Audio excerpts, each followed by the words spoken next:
On est dans le cadre d'une étude faite par une CUMA sur l'épandage de fumier et on en a profité avec la Chambre d'agriculture pour proposer d'intervenir également sur l'épandage de lisier et notamment le recours au pendillard. On a mis en démonstration un épandeur de la marque Chevance, donc constructeur breton, dans le cadre d'une étude de la CUMA pour acheter un deuxième épandeur, puisque l'épandeur actuel fait déjà 1000 épandeurs par an. Ils voulaient savoir s'il y a possibilité déjà d'avoir un deuxième épandeur, donc un travail qui est fait avec la fédération. Deuxièmement, quelle machine serait la plus appropriée. En fait, aujourd'hui, je suis venu à la CUMA donc présenter un épandeur qui s'appelle le Sniper.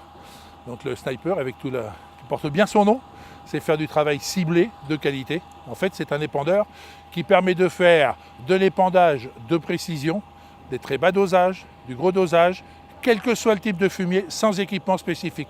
C'est un appareil qui apporte la polyvalence, qui apporte la régularité d'épandage, la qualité d'épandage, et ce sans équipement spécifique. C'est-à-dire qu'en fait, aujourd'hui, ce n'est pas un épandeur, c'est un fertilisateur.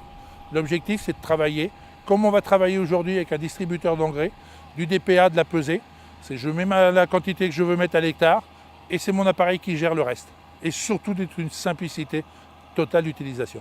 Les points forts de cet appareil-là sont en fait le fait que, déjà par rapport à n'importe quel épandeur du marché, aujourd'hui il travaille avec un tablier accompagnateur. C'est-à-dire qu'en fait, le fumier est amené vers le hérisson par un système de tablier qui accompagne le tapis.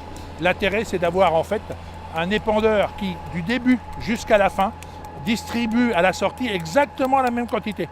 Contrairement à un épandeur classique où au début de l'épandeur, l'hérisson est alimenté au maximum, alors qu'à la fin, il n'y est pas. Là, du début jusqu'à la fin, on a la même. Donc si on a dit je mets 30 tonnes à l'hectare, eh bien je vais mettre 30 tonnes depuis le début de l'épandeur jusqu'à la fin de l'épandeur si j'ai fait 1 hectare. Voilà l'intérêt premier. Le deuxième, c'est surtout d'avoir un boîtier qui soit très ergonomique, très simple à utiliser. La prise en main par les différents chauffeurs a été de l'ordre de 2 minutes. Je rentre 2 informations, je fais un menu déroulant, je rentre 2 informations, j'appuie sur épandage et le boîtier fait le reste.